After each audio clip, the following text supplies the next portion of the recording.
Pessoal, então vamos lá. Alguma pergunta com relação ao colaborador eventual? Então vamos deixar aqui definido. Primeiro, o colaborador eventual é aquele que tem um não servidor, né? É um particular, ele tem capacidade técnica específica, vai realizar um trabalho com escopo definido, eventual e sem vínculo empregatício. Tá?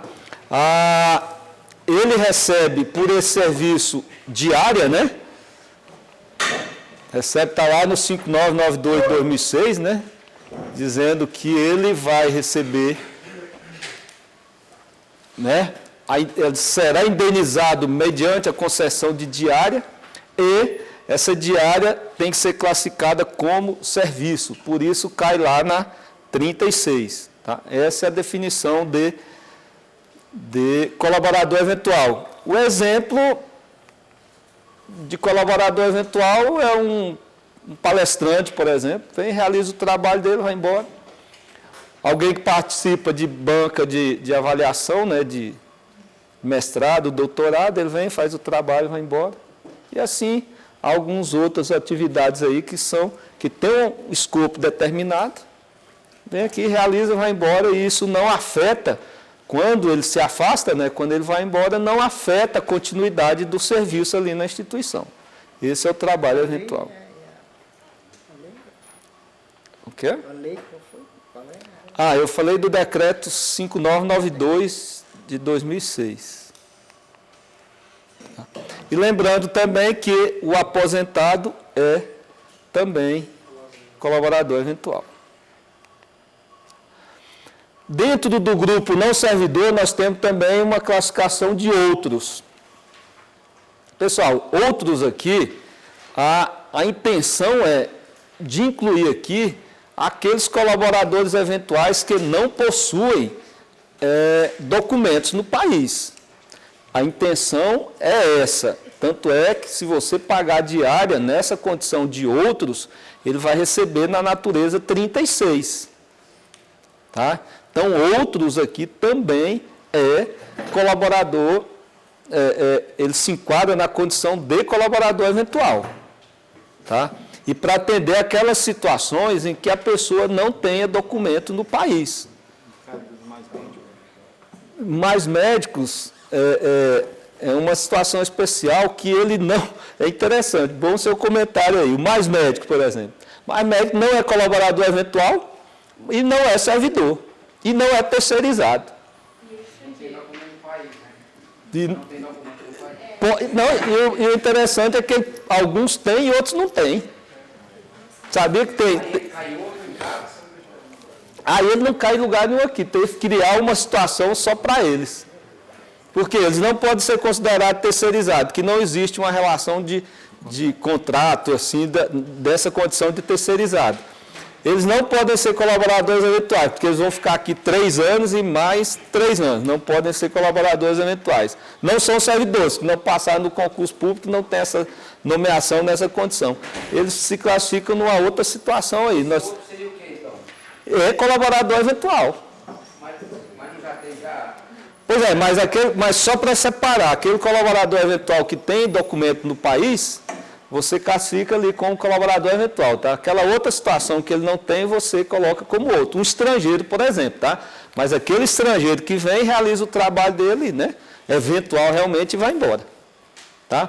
Por exemplo, um palestrante estrangeiro que vem para cá, ele é um colaborador eventual. Só que ele não tem documento no país, você coloca como outros. Tá? O mais médico já é diferente, ele tem um trabalho continuado, né? 3 anos, mais 3 anos, aí ele já não pode ser classificado como colaborador eventual. O decreto me diz também que quem estrangeiro não pode receber nem diárias nem passagens, não é? Pois é, o que existe? O decreto 5992 de 2006, ele diz o seguinte, o não servidor, quando se afasta do país, precisa da autorização da Presidência da República. Só que o decreto fala, quando ele se afasta do país, aí a premissa é que ele seria um brasileiro, né? Um brasileiro, quando vai se afastar do país, precisa dessa autorização. E alguns entendiam que, como o decreto só fala essa situação, né, de sair do Brasil para o exterior, não poderia vir do exterior para cá. Mas já tem uma decisão aí dizendo que não há nenhum problema para isso não, tá? Então você já pode trazer um estrangeiro para o país, não tem nenhum problema não. Pode pagar diária para ele. Que é muito lógico, né? Nós não vivemos no mundo de forma isolada, né? Nós precisamos aí de estrangeiro, tem muita gente boa aí que pode nos ajudar, né? Então não tinha nem lógica muito essa. Então, entendeu aí, amigo, a questão do outros aí, né? É um colaborador eventual. No caso do Mais Médico é porque o serviço deles é continuado, tá? Pessoal, um outro, o não servidor, ele também tem o dependente, né? O dependente do servidor é um não servidor. E esse dependente, ele pode, no caso de remoção de um servidor de ofício, né, no interesse da administração, esse servidor ele pode receber passagem. Aliás, esse dependente ele pode receber passagem.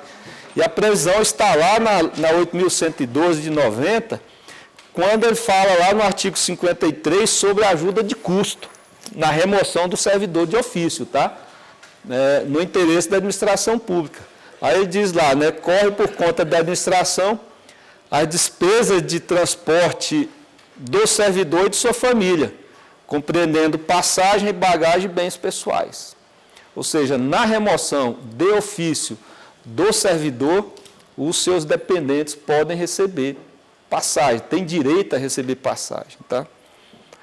E aí, para receber a passagem, você entra ali e classifica na condição de dependente, vincula qual o servidor que ele tem ele é dependente e compra a passagem para esses dependentes dele aí.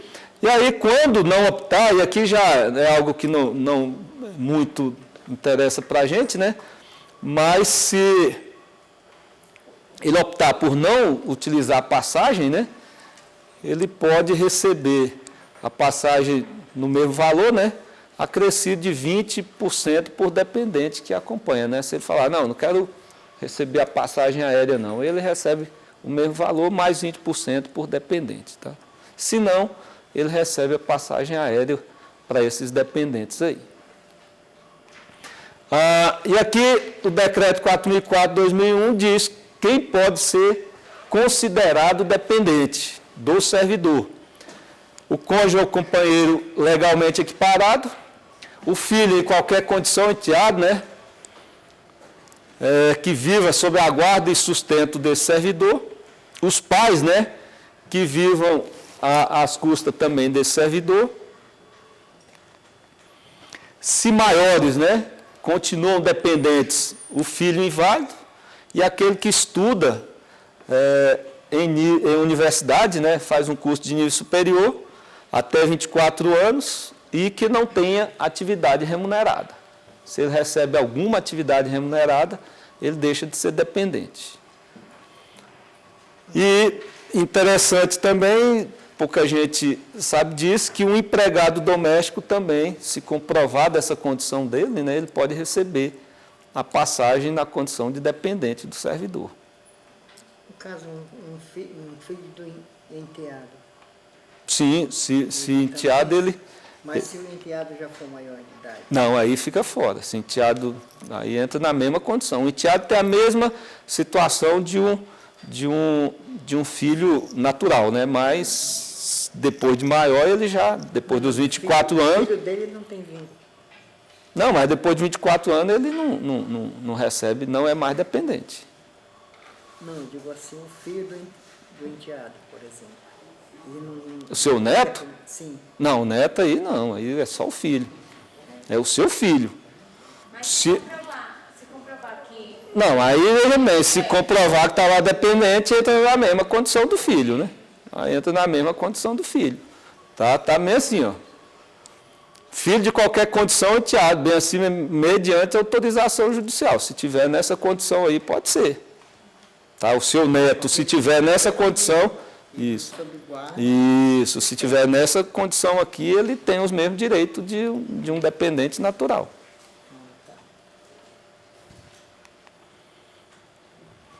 Filho menor da empregada. Hã? Se for enteado, né? Não, filho da empregada doméstica. Eu acho que tem direito, né? Não, é o empregado doméstico, o filho não. Não. Pessoal, o filho da empregada não pode, viu? Justamente porque é a previsão legal.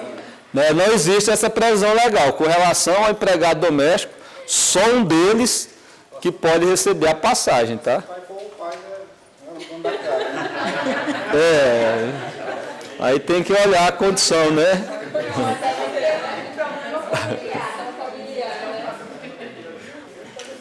Pessoal, do dependente aqui, alguma dúvida aí?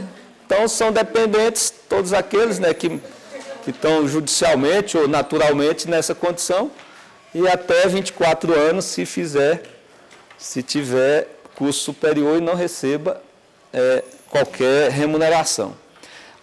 E o não servidor, ele pode ser participante de comitiva e equipe de apoio também, né, gente? Se lá a presidência e vice-presidência da República designar essas pessoas para participar de comitiva ou equipe de apoio, eles podem viajar, tá? Equipe de apoio é até um negócio interessante. Muitas vezes as pessoas não conseguem ver, mas tem umas situações aí de tradutores. Quando a presidência viaja, ou vice-presidência, né? Em alguns países que você tem um relacionamento comercial e, enfim, diplomático aí mais intenso, já ali existem tradutores contratados, né? Mas para aqueles países em que você esporadicamente vai, né? Nesse caso, às vezes você contrata alguém nessa condição de equipe de apoio, né? Só para fazer aquele trabalho ali, eventual ali, tá bom? Militar. Pessoal, os militares das Forças Armadas, né? Exército, Marinha, Aeronáutica, eles estão regidos pelo Decreto 4.307 de 2002. E aí, é muito próximo o pagamento de diária dos militares com as nossas. No caso dos militares, são mais explícitas essas regras, tá? Então, eles lá, se o afastamento se estender por mais de 3 meses, ele já não pode receber mais diária, ele vai receber ele vai receber ajuda de custo. Ou seja, os militares recebem diária para afastamentos de até 3 meses. Mais do que isso, ele já não recebe diária, vai receber ajuda de custo. Se por acaso aquele afastamento, né, que ele fizer, ele puder receber ajuda de custo ou diária, eles vão pagar aquela de menor valor. Também, se o afastamento dele durar até 8 horas consecutivas, ele não recebe diária. No nosso caso é o seguinte, você se afastou e voltou, independente do tempo que você se afasta de sua sede, você recebe sua diária. No caso de militar, ele vai receber apenas no caso de afastamentos acima de 8 horas e até o limite de 3 meses. Como se fosse ter dado expediente em outro... Isso. Tá? E aí aqui nós já falamos, né, quando o caso do assessor, né, militar, né, que ele pode receber a diária daquela autoridade acompanhada, né, na condição de assessor, e ele deve ter um ato designando essa condição aí, dizendo, ele vai ter que ficar hospedado no mesmo hotel que aquela autoridade acompanhada. A diária sempre tem que ter a figura de meia diária? Normalmente tem, mas nem sempre tem que ter. Normalmente tem, mas agora a gente não pode ser taxativo, porque tem algumas situações em que você não vai receber a diária. Aí você não tem meia, né? Eu digo assim, uma inteira. Uma diária inteira. Sem a figura de meia. Pode? pernoite? Não, pernoite já vai gerar um dia e meio. Na viagem internacional normalmente é fechada, né? Mas é por causa da regra da viagem internacional. Porque na viagem internacional é meia para sair do país, meia para voltar do país, né? Então aí dá uma normalmente. Normalmente é meia, mas tem algumas situações que pode ser zero, né? Essa também do militar também é parcelada, né? O pagamento da diária dele.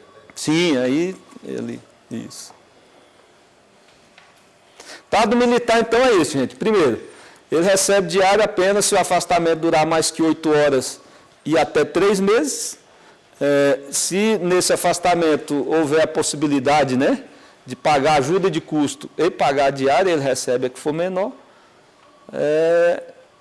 E o vínculo lá com a é mais clara essa condição. Sim. E durar menos de 8 horas, não ganha nada? O que ele fala é de afastamento, não fala para onde vai, não. Se ele for para outro estado, durou até 8 horas, ele não recebe, não. Tá? No nosso caso, a gente, se sair 40 minutos, saiu da sede e já voltou. Estando enquadrado dentro da condição legal, a gente recebe independente desse tempo. Pessoal, aqui foi criado um outro grupo de propostas, tá? É o que nós chamamos de CEP. CEP é uma definição nossa lá, servidor de outra esfera ou de outro poder ou esfera, tá? Então, CEP não existe assim, na legislação dizendo, CEP, não existe. Foi o que nós criamos lá para poder definir, incluir, né, essas pessoas que existe uma base legal para pagamento, tá? Quando nós falamos aqui de que não existe na legislação, não existe na legislação dizendo esse termo aqui, CEP, tá? Mas todos os que estão incluídos aqui, existe uma base legal para você fazer o pagamento, tá? Então quer dizer que servidor estadual, legislativo, ele não é colaborador eventual? Ele não é colaborador eventual. Que a gente tratava lá como se fosse. É porque na versão atual você não tem como incluí-lo em outra condição. Isso, só como colaborador. Isso, só como colaborador eventual. Até tem uma cartilha, você já viu uma cartilha da CGU que fala de diárias e passagens? Aquela cartilha é interessante que vocês vejam, viu, gente? Vocês entram lá na página da CGU, tem lá algumas cartilhas sobre diárias e passagens, suprimento de fundos, muito interessantes lá. Até ali, tem uma parte lá que a CGU fala que esses aí devem ser classificados como colaboradores eventuais. Mas nós trouxemos aqui a legislação onde cita várias e várias vezes que eles são servidores, tá?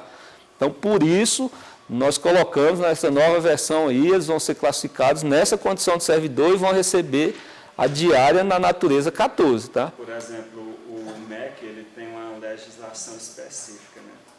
Quer dizer, baseado na legislação do Ministério do Planejamento, eles fizeram a interna deles. Aí lá exige para o colaborador eventual nota técnica, currículo resumido e uma cópia do documento de identidade, né? Aí, nesse caso, eu ainda estou exigindo esses documentos, mesmo com o novo sistema. Na verdade é o seguinte, normas internas, primeiro que ela não pode se opor à norma geral, né? Nesse caso que você está falando, ela não se opõe à norma geral, só está definindo procedimentos internos ali. Esses aí têm o mesmo nível de eficácia da norma geral. Então, mesmo depois dessa nova versão, você vai continuar com esse procedimento aí, tá? Baseado nessas alterações, modifica. A não ser que modifique, aí sim. Professor, então, o tutor daquele caso da EAD, ele pode entrar aí, né, como servidor estadual ou municipal, já que para ser tutor, os pré-requisitos devem ser servidor numa outra esfera qualquer. Sim, aí teria que ver se existe respaldo para você pagar a diária dele e a passagem dele, tá? Existindo, você classificaria aqui. É porque Tá? esses tutores acabam sendo mesmo, na maioria, servidor estadual ou municipal. Tá, isso é uma questão. Se eles são servidor do Estado ou do município, vocês vão colocar aqui, caso essa relação de trabalho que eles têm com vocês permita o pagamento de diária e da passagem dele. Tá? Ao invés de vocês lançarem como colaboradores eventuais, eles colocariam já aqui, tá? Tá, então esse servidor municipal mesmo, ele seria para que finalidade a diária dele? Quando ele vier fazer um trabalho eventual e, entendeu? Na condição eventual mesmo, para isso aí. Eu não estou dizendo que você não deva colocar no caso específico de vocês, tá? Tem que ver, aí já é uma questão de classificação da despesa. Entendeu? Porque se você colocar aqui para pagar a diária, você vai pagar na natureza 14. E eu não sei se essa sua despesa teria que cair na natureza 14, entendeu? Tem que ver lá com você, porque de repente a fonte do recurso que você usa não é o que o SCDP vai fazer aqui. Hoje a gente paga como colaborador eventual, acho que todo mundo paga isso na época. Aí teria que ver. Aí se vem com colaborador eventual, aí você pode reclassificar essa despesa. Primeiro é a finalidade mesmo do seu processo, do seu projeto, tá? Mas aí é uma dúvida danada, porque veja, aquele primeiro lá é servidor. Quando o cara é servidor, vai entrar na 14, não é isso? Esse aqui também. Isso aí não Então, Vai Vai 14. ser vinculado a 14, não tem como Isso. alterar. tipo, Não, já vai para. Não vai na natureza 36, não. Então o MEC vai ter que alterar mesmo a legislação dele, a portaria deles, né? Porque se já está considerando ele como servidor, Mas não impede. ele não é mais colaborador. Mas não impede que ele exija tudo isso aí que você está falando. Mas alguma alteração eles vão ter que fazer, porque eles se referem a colaborador eventual, que é vinculado à natureza 36, né? Aí teria que ver. No momento que o servidor estadual já está vinculado a 14, aí É, perde a validade. Se ele fala, isso só vai valer para colaborador eventual. Isso. Então, professor, e o 14, não é só para o servidor do órgão, né? Não, mas ele é servidor. Esse é para servidor. Não é para servidor do órgão, não. A natureza 14 é para servidor. E ele é servidor. Isso aqui, ó. Isso aqui até. Vou passar aqui um pouquinho. Mas lá na descrição da natureza não tem aquela questão do servidor efetivo, não. Só que é de outra esfera. Está aqui, ó. Remoção de servidor, tá? Servidor dos estados, entendeu? Ele fala de servidor público, ou civil ou militar dos estados, do Distrito Federal, município. É a mesma coisa o policial militar do estado. Também vai para 15. Então no caso é 3390, 1415 no caso. No caso, Suplemento de despesa. não, é 33,90, 15. 15, então não é na 14, então é elemento de despesa diferente do servidor efetivo. Não estou falando do militar, tá? Não, do militar. Do militar. Aí o outro vai para 14. Vai pra 14 mesmo. Isso. Diretão, também foi feita uma consulta sobre isso. E eles falaram o seguinte: quando tivesse um servidor de outra esfera, o recomendado era que colocasse em outros, porque colaborador eventual é aquele que não tem vínculo nenhum com instituição pública. Então, assim, pedir para colocar em outros, porque a versão do STDP atual não prevê a colocação desses servidores como colaborador eventual, porque de fato eles não são colaboradores eventuais. Eles prestam serviço, mas ele tem vínculo com as Isso. como está aí no decreto.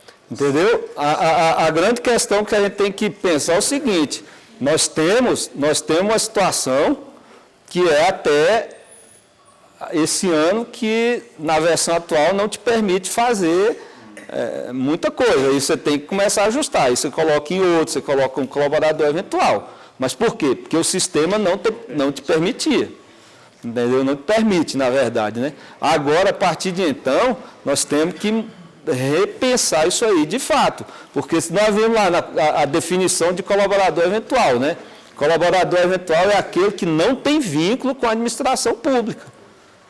Agora, a administração pública, ela é formada pelas esferas, né, federal, estadual, municipal e os três poderes, né? Sempre adiante desse pública, eu acho que isso entrou na minha mente, eu não consegui visualizar. Eu sempre achei que tinha a palavra federal.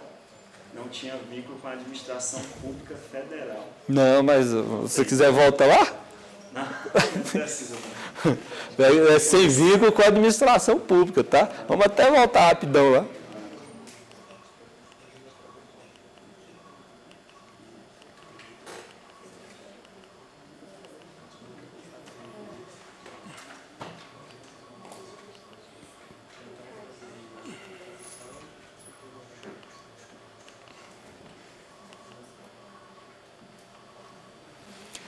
Colaborador é com a administração pública. Entendeu? Melhor assim mesmo. Ou, Tem a questão também do CIAF, né? Que está vinculado ao CIAF. O servidor que não é federal, ele não está no CIAF, né? não, mas aí você vai continuar. Não, você está falando CIAP, né? Denunciar. É, do CIAF, né? É, ele não está no CIAP, mas aí isso não. O sistema não deve puxar o Não, mas aí você vai ter que cadastrar essa pessoa. Normal. Isso. Tá? Então você vai buscar normal. Então aí vocês viram ali que não é o colaborador eventual, ele não tem vínculo com a administração pública. E a administração pública nós temos essas esferas, né? Federal, estadual, municipal. E aqui os poderes, né? Executivo, legislativo e judiciário. Esses aqui tudo faz parte da administração pública. Tá? E aí a gente tem que começar a repensar por isso. Muita coisa antes foi feita para poder adaptar, né, ao sistema, porque o sistema não te dava uma condição diferente. Vai resolver muito o nosso problema, porque como a gente enquadrava todos como colaborador eventual, Você então tinha uma- gente que precisa estar indo continuamente na universidade, e às vezes eu bloqueava. É. Dia que ele ia 2, 3 vezes, esse aqui não vem mais. Às vezes ele era servidor de um municipal ou estadual. Pois é, isso aí vai resolver muita questão, sim. Aí a gente tem que repensar isso aí, tá? Outra coisa interessante, pessoal, é com relação a, então, o CEP, servidor de outro poder ou esfera. Aí inclui aqui os empregados públicos, né? Empregado público, quem são eles? Os empregados de empresas públicas e sociedade de economia mista, né? São classificados aqui. E aí se inclui o servidor do judiciário, legislativo, estadual, distrital, municipal. Eles também podem ser participantes de comitiva ou equipe de apoio, tá? No caso do empregado público, é uma situação interessante. No decreto 7689 de 2012, é um decreto. Ele diz o seguinte, que os ministros de Estado, e aí, evidentemente, quem ele der essa competência, né, quem ele delegar essa competência, conforme o próprio decreto determina, pode indicar, autorizar despesa de diárias. Olha que interessante o negócio, viu, pessoal? Isso aqui vocês têm que ver perfeitamente para poder decidir lá na instituição de vocês como é que vocês farão lá. Então é o seguinte, o decreto fala que só os ministros de Estado podem autorizar despesa com diárias e passagens. Tá? Só o ministro de Estado e para quem delegar a competência, claro. Indicando, né, o quantitativo de servidores e empregados públicos. Ou seja, tem um decreto que determina a possibilidade de você pagar diárias para empregados públicos. Já tem uma nota informativa lá da CEGEP, que é essa 540 de 2012, que diz com relação ao empregado anistiado, mas só que o empregado anistiado, quando ele é anistiado, ele volta para a condição anterior dele, que é de empregado, tá? Ele tem direito a receber diária, só que ele fala na condição de restituição, ou seja, a posteriori, para indenizar a despesa com hospedagem, alimentação e transporte, limitado àquele valor por localidade da diária. Aí vocês vão ter que pensar, rapaz, o empregado público, quando tiver que viajar lá para vocês vão pagar a diária dele antes ou vai pagar depois, né? Para pagar depois, como é que ele vai gastar lá, né? Fica complicado. Aí você tem que pensar, ó, eu vou observar o decreto, que fala que eu posso pagar diária a empregados públicos, ou vou observar a nota informativa que diz que eu tenho que pagar a posteriori, depois que ele comprovar o gasto que ele fez. Tá bom? Conversa com ele, se ele estiver afim, ele faz. Se não, Decreto, nota informativa. Aí vocês vão ter que fazer. Aí existe uma hierarquia de normas, né?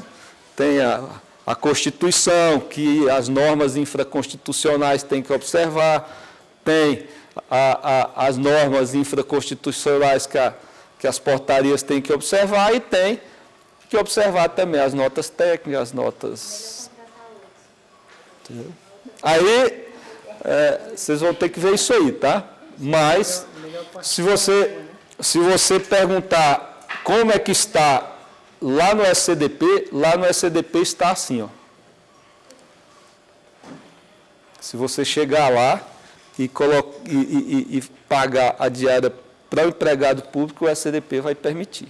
Mas ele vai prestar conta, Ele vai prestar conta normalzinho, tudo direitinho. Mas ele vai devolver, caso o valor seja menor do que o pago pela diária? Se ele não comprovar o gasto, ele tem que devolver a diferença. Que é o que diz aqui, tá? Ele tem que comprovar. O anistiado então não pode ser feito pelo SCDP, é isso? Pode, deve. Só que aí você tem que observar. Dentro do limite, ele tem que prestar conta do gasto dele. Se ele recebeu R$200 de diária, que é previsto lá para aquela localidade, ele vem e presta conta. Prestou conta, gastou 196, os R$4 ele tem que devolver. Isso aqui não é para o anistiado, é para o empregado público, tá? Estou vendo aí que fala limitando-se aos valores Isso. da tabela. Isso. Se ele gastou a mais daquele... Problema dele. Se ele gastar mais, ele não devolve. Gastou a menos, ele devolve. Vocês entenderam? O empregado público, ele viaja. Nós temos valores de diária por localidade, né? Brasília é um valor que é igual ao do Rio de Janeiro, que é igual ao de Manaus. Se ele vai para Manaus, ele vai receber a diária lá de Manaus. Quando ele volta, ele tem que comprovar esse gasto que ele fez lá. Ele traz a nota fiscal do hotel, traz a nota fiscal do táxi, não sei de quê, enfim, comprova aquele gasto. Se ele comprovar o gasto e corresponder ao total lá de Manaus, sem nenhum problema. Ele comprovou. Se ele trouxer notas e estiver abaixo do valor lá de Manaus, aquela diferença que ele não gastou, ele tem que devolver. É o que está escrito aqui.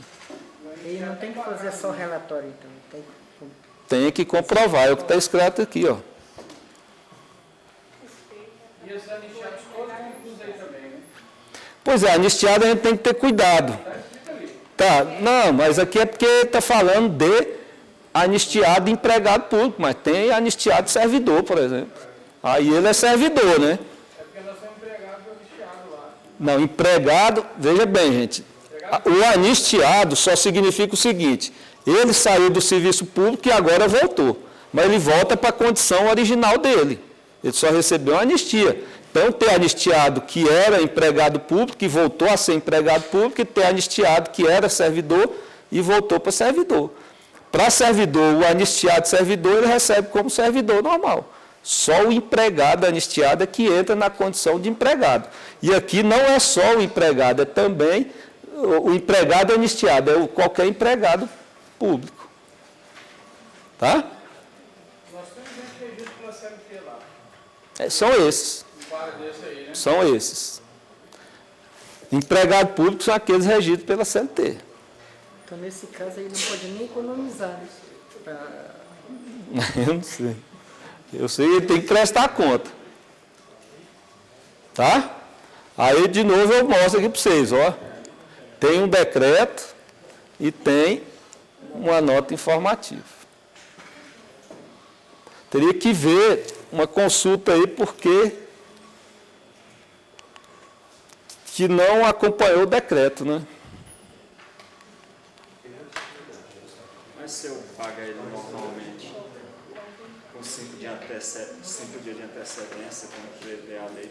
vai me trazer algum problema futuro? Eu acho que não, que o decreto diz que você pode pagar. Pagar? Melhor ir pelo decreto, é mais complicado.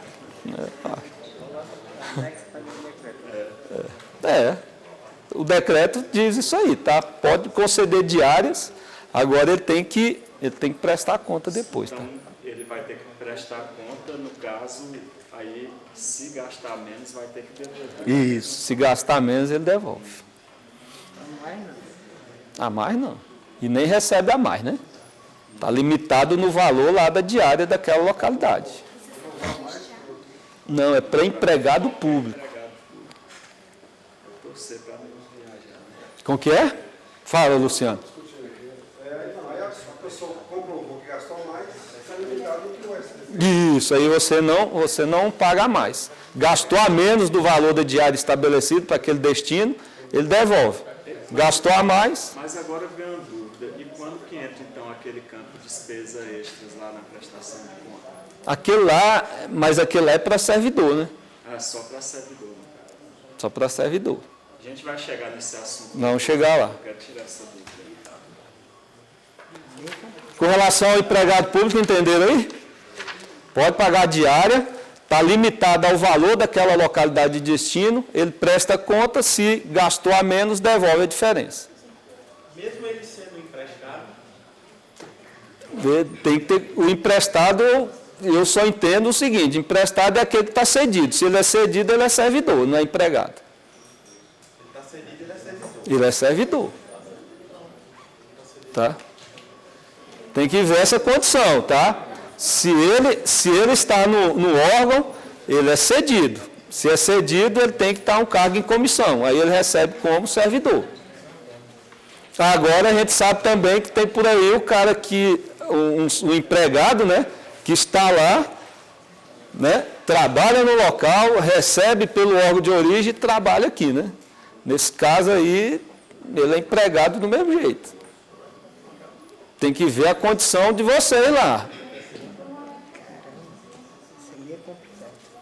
Tá? O problema todo é o seguinte, ele é empregado público, ele tem que trabalhar na empresa pública. Se precisa que ele trabalhe na administração ali direta, ele tem que ser cedido da empresa pública para a administração direta. E aí ele entra como cargo em comissão. Entrando como cargo em comissão, ele é servidor. O que acontece muito é o seguinte, ele só saiu lá daquele lugar e está trabalhando aqui. Não teve nenhuma sessão normal. Aí ele continua empregado público. Tá?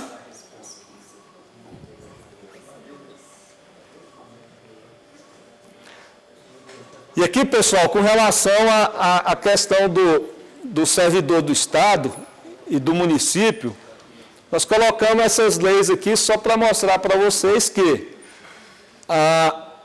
ele, quando fala dessas pessoas, eles falam como servidores, né? Então, servidor público ou militar de qualquer dos poderes, né? Da União, dos Estados, do Distrito Federal e dos municípios. Então, eles são servidores públicos.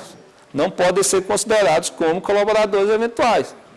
Tá? Está aqui também, quando fala de servidores temporários, né? Lá está dizendo que não pode contratar nessa condição os servidores da administração direta ou indireta da União, dos Estados, do Distrito Federal e do município. É só para reforçar em vocês o pensamento de que servidores de outras esferas são servidores, não são colaboradores eventuais.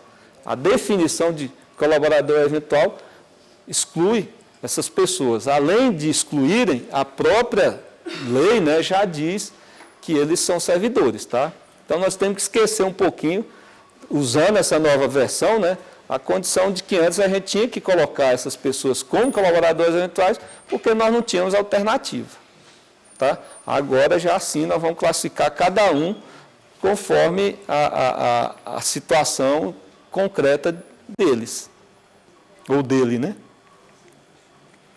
Tá, e aí vem aqui o Mais Médicos do Brasil aí, né? Não são incluídos nenhuma daquelas situações, porque não pode ser classificados nenhuma delas.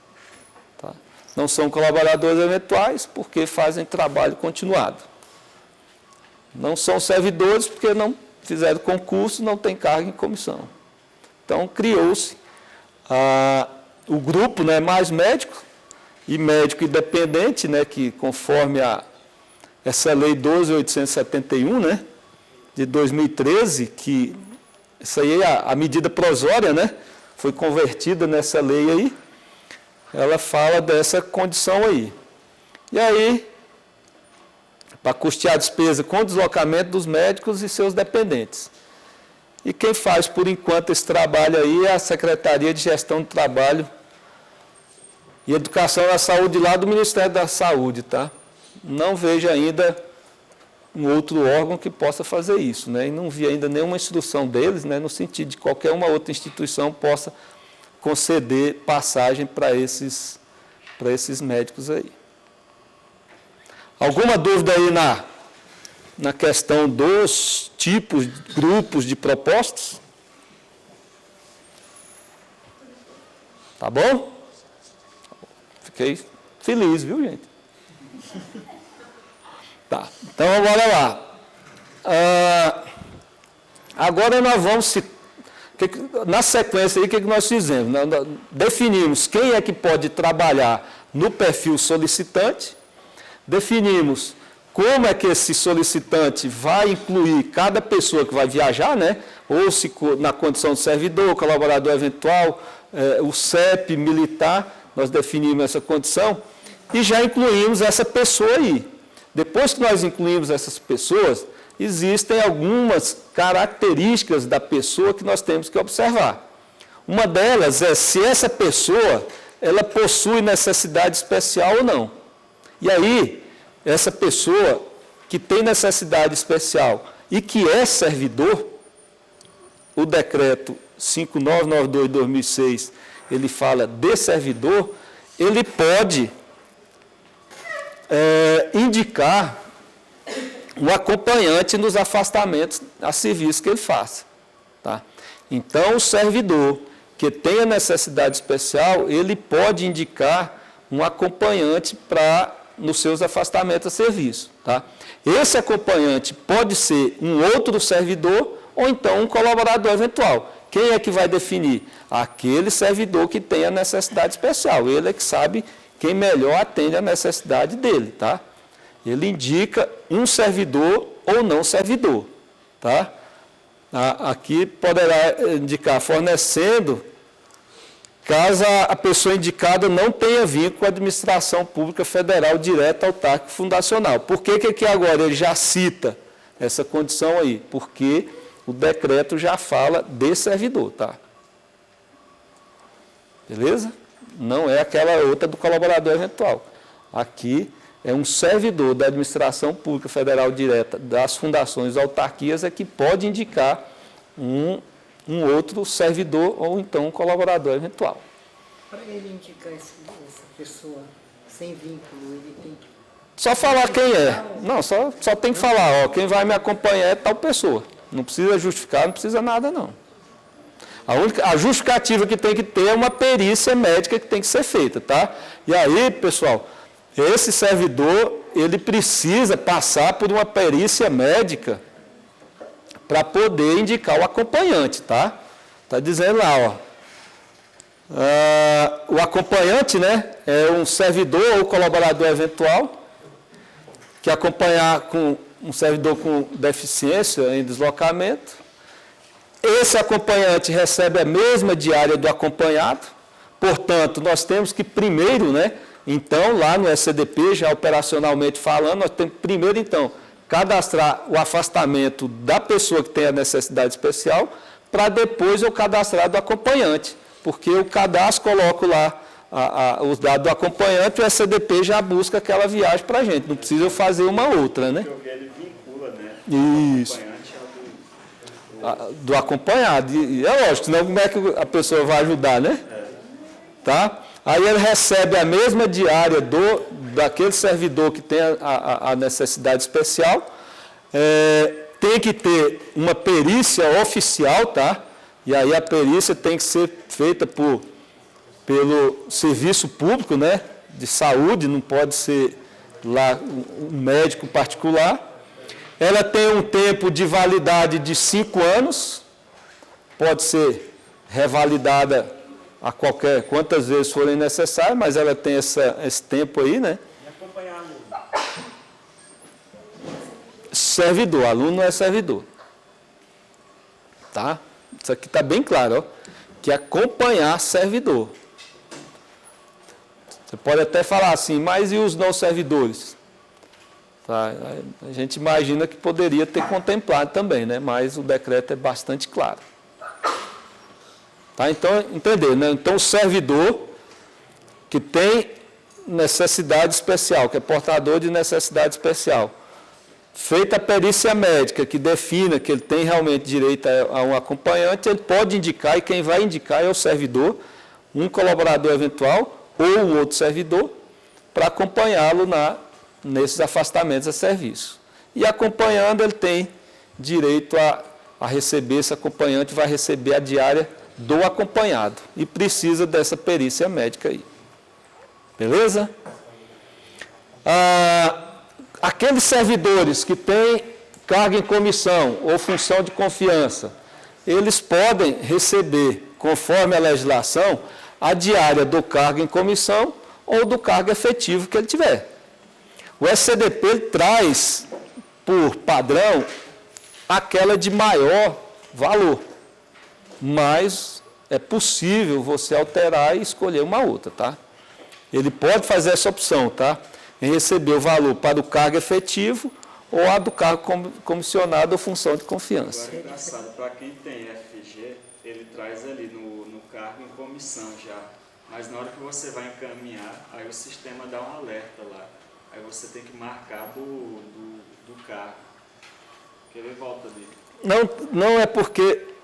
Acho que é porque o valor é o mesmo, né? FG não altera o valor. Não, tem alguns casos, eu não sei se é o que você está falando, no treinamento tem algumas funções que não estão cadastradas ainda, só no ambiente de treinamento. Então, quando você vai encaminhar, ele não encontra aquela sua função. Isso, então é por isso. Aí ele pede para você marcar o cargo efetivo, entendeu?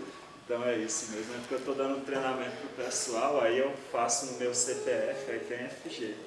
Isso. Eu ia encaminhar e dava uma mensagem lá. Até nós pedimos para atualizar, não sei se já foi atualizado, tá, gente? Não, porque até semana passada ainda É? assim. Mas lá, quando você for usar a produção, você não vai ter isso, não. Porque aí todos estarão cadastrados, tá? É só no ambiente de treinamento. Até, pessoal, aproveitando aí, vamos falar para vocês, lá no SCDP, assim, nós temos muita vontade, mas é pouca gente, viu? Nós somos lá 5 pessoas, né?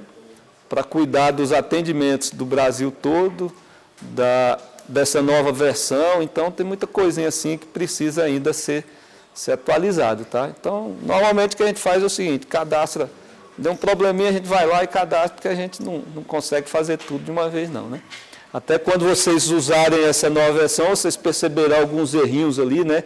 De português e tal, mas não é porque a gente não é tão ruim do português, não, é porque ainda não teve muita tempo ainda de fazer as correções, tá? Devido a pequena quantidade de pessoas, né? Não são só vocês lá que tem esses probleminhas, não, viu? Mas é difícil. Mas vamos lá, nós estamos aqui não é para chorar a mágoa, não. Vamos fazer o nosso trabalho aqui, de verdade. Tem que pedir o concurso, você tem toda a razão. Nós pedimos lá direto.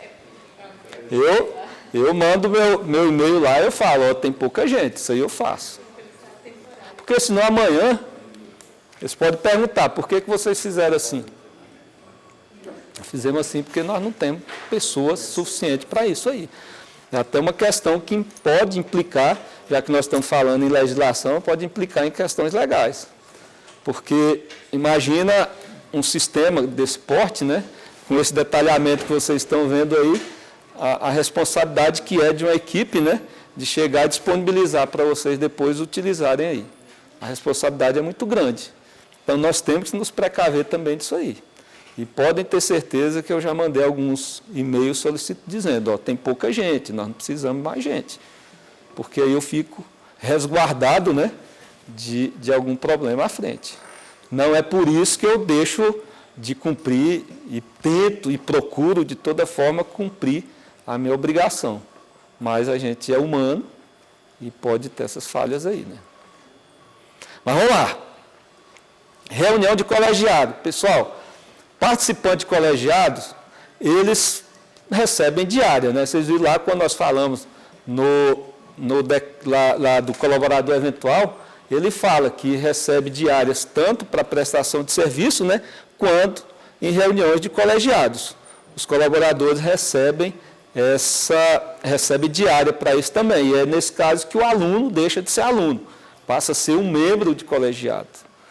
E aí está no decreto 5992 de 2006. Esse decreto, pessoal, eu vou fazer um resumo aqui para vocês, tá? Vocês vão ler, e aí são várias mudanças, né?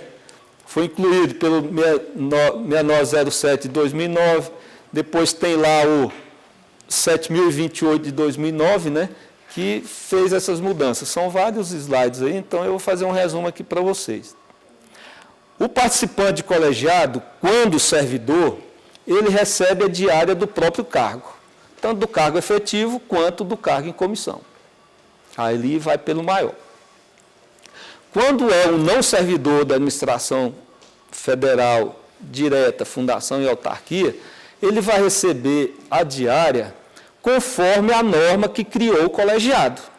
Se a norma que criou o colegiado é um decreto, uma lei ou um decreto, ele vai receber a diária lá na classe C. Entendeu? No caso de constante de lei ou decreto, ele recebe a diária na classe C. Se numa norma inferior, uma portaria, ele já vai receber diária na classe E ou F. Na verdade, a classe E e F, elas têm os mesmos valores de diárias, tá? Então, o participante de colegiado, quando servidor, recebe de acordo com o seu cargo ou função. Quando não servidor, ele vai receber de acordo com a norma que criou o colegiado. E aí lá você já marca, né? O próprio sistema vai trazer aqui, como o exemplo que nós temos aqui é de um servidor, ele nem traz aqui o campo a mais, né? Mas quando for um não servidor, ele já vai trazer o campo aqui, para você marcar se aquela norma, se aquele colegiado ele foi criado por lei ou decreto, ou se foi por portaria. Na hora que você marca, ele já vincula automaticamente a diária que tem que pagar para aquela pessoa. Aí, no caso de lei do decreto, classe C? Classe C. E se fosse portaria? Classe E ou F, né? Mas as duas são iguais, né? Aí dá igual, né? Essas reuniões de colegiado enquadram esses conselhos universitários. Isso aí. Isso aí. Quando você marca ali reunião de colegiado, ele influencia também naquela questão de viagem com mais de 10 pessoas? Não, a viagem de mais de 10 pessoas, ela vai ser... Aqui não faz diferença, mas se no caso, né, o colegiado tiver mais de 10 pessoas, aí você teria que marcar, né, que lá o evento é para mais de 10 pessoas. Aba de isso, lá na aba complemento. Tá? Mas se o colegiado tem mais de 10 pessoas, pode cair lá naquela condição lá. Tá? E aí, aqueles não servidores, eles devem firmar uma declaração dizendo que não recebeu diária lá no órgão de origem dele. Vamos supor que aquele colegiado lá tem uma pessoa que é do Estado. Ele tem que dizer, eu sou servidor do Estado, mas não recebi diária lá do meu Estado lá de origem. Tem um empregado público, ele tem que firmar uma declaração dizendo, não estou recebendo diária lá na minha empresa pública. E aí sim ele passa a receber diária, tá?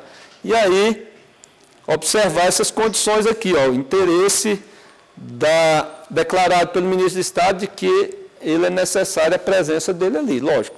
Quem convoca é a autoridade máxima lá daquele colegiado. Quando ele convoca é porque já existe o interesse público, né? Não é eu vou lá participar do colegiado, né? Tem que ter uma convocação aí. Reunião de comissões não se enquadra nisso. Não se enquadra. Isso aí, o colegiado são aqueles órgãos, né? São órgãos de decisão, né? São órgãos de decisão que têm esse aspecto de colegiado. É o que você falou, o Conselho Superior.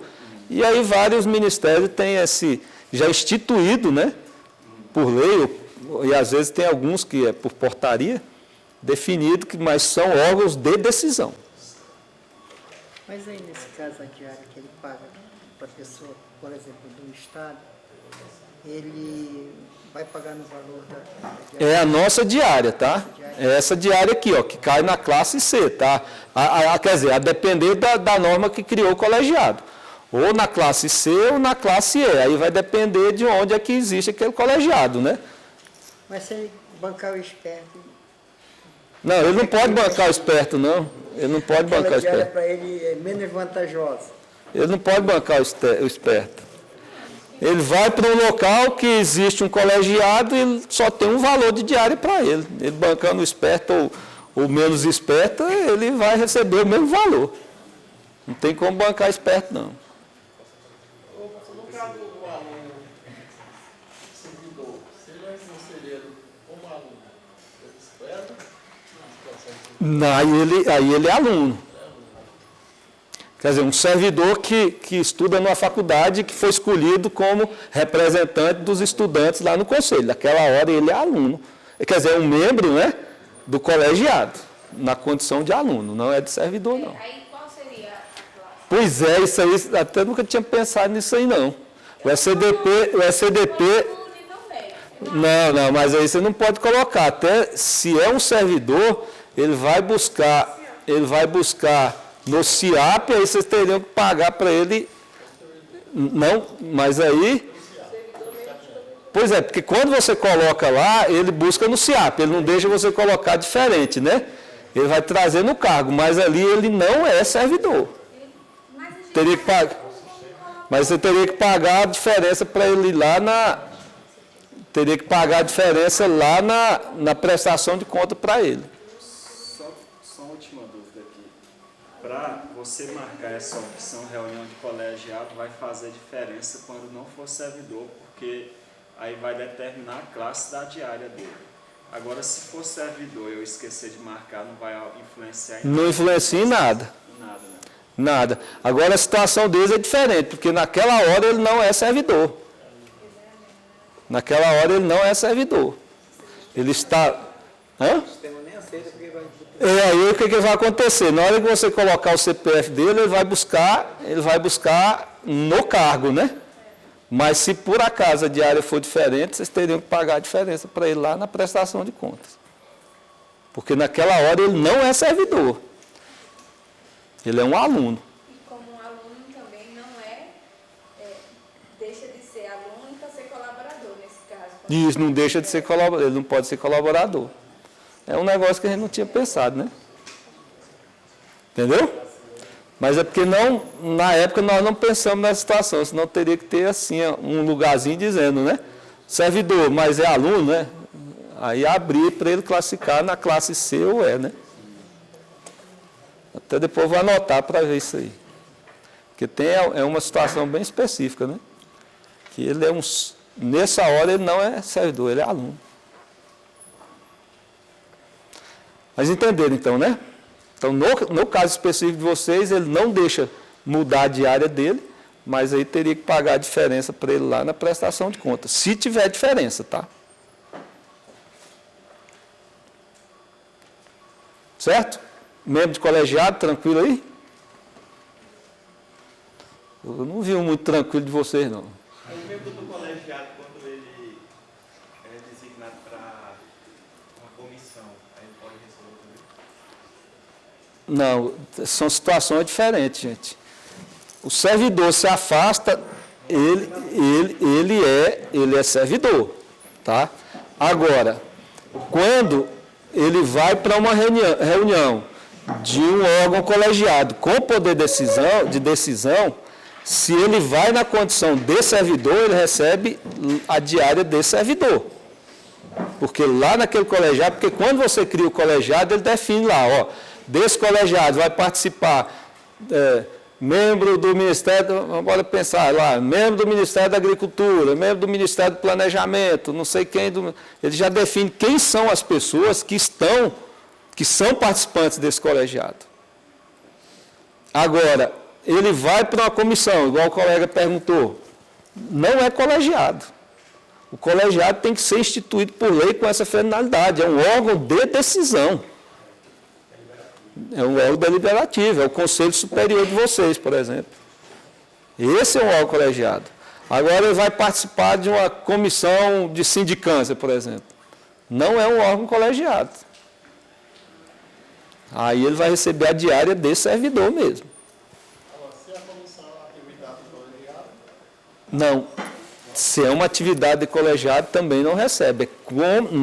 Lá como membro de decisão naquele momento lá. Mas eu digo o aluno mesmo, o aluno que não é servidor, o aluno que é membro do colegiado. No dia que ele vai para uma reunião do colegiado, ele recebe diária. No dia Agora ele vai participar de uma comissão designada pelo colegiado. aí ele não é membro de colegiado. Ele tem portaria dessa comissão que ele vai fazer parte. Sim, mesmo tempo. As comissões geralmente têm uma portaria. Toda comissão tem que ter. Mas mesmo Tá. assim não se enquadra. Não se enquadra.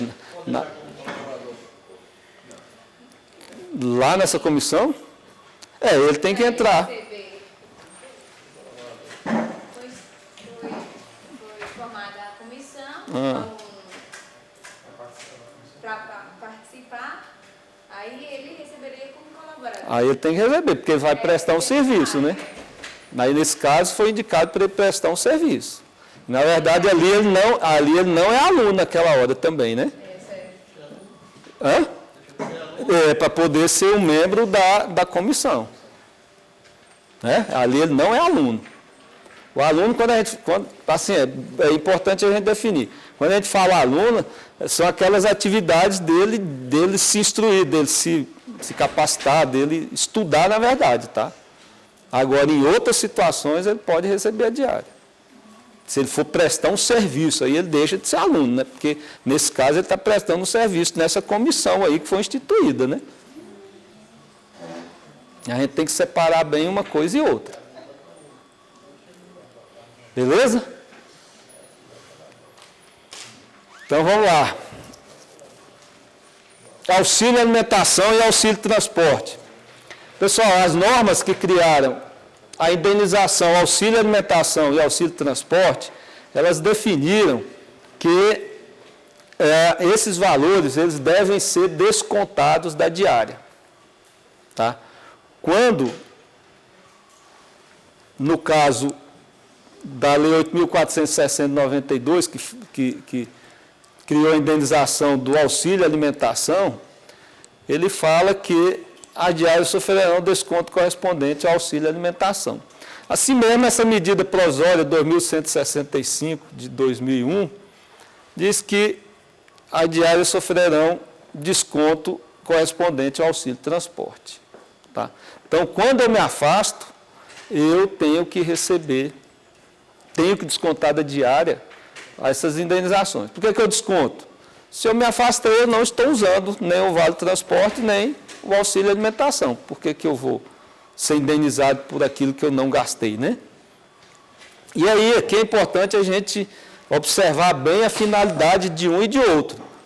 Quando eu estou na minha sede de trabalho, onde eu tenho exercício permanente, o meu deslocamento urbano e a minha alimentação é paga pelo auxílio alimentação e pelo auxílio transporte.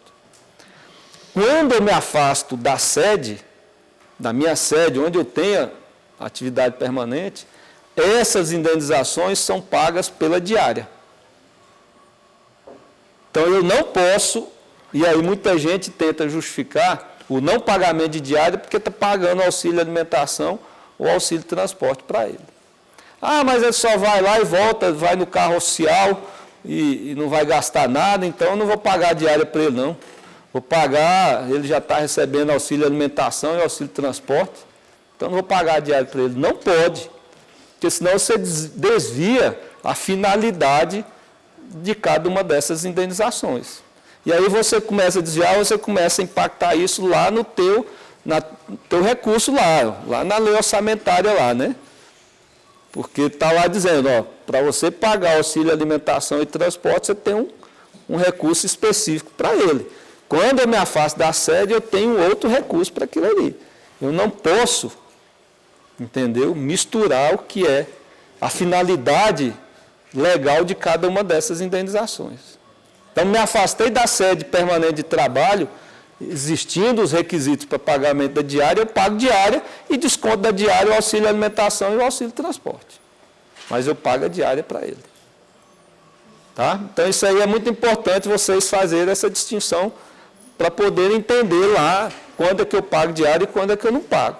Auxílio alimentação e auxílio transporte são indenizações cabíveis quando eu me desloco dentro da minha sede de trabalho. Me afastei da sede, eu passo a ter direito à diária. E aí, da diária, conforme a legislação determina, eu desconto o auxílio transporte e o auxílio alimentação. Tá? Agora, tem um caso específico em que, às vezes, eu vou, antes de me afastar, né, da sede, eu tenho que ir até lá, eu tenho que ir lá na minha sede de trabalho, né? Motorista, por exemplo. Motorista sempre sai da casa dele e vai lá na sede pegar o carro, depois é que ele viaja, né?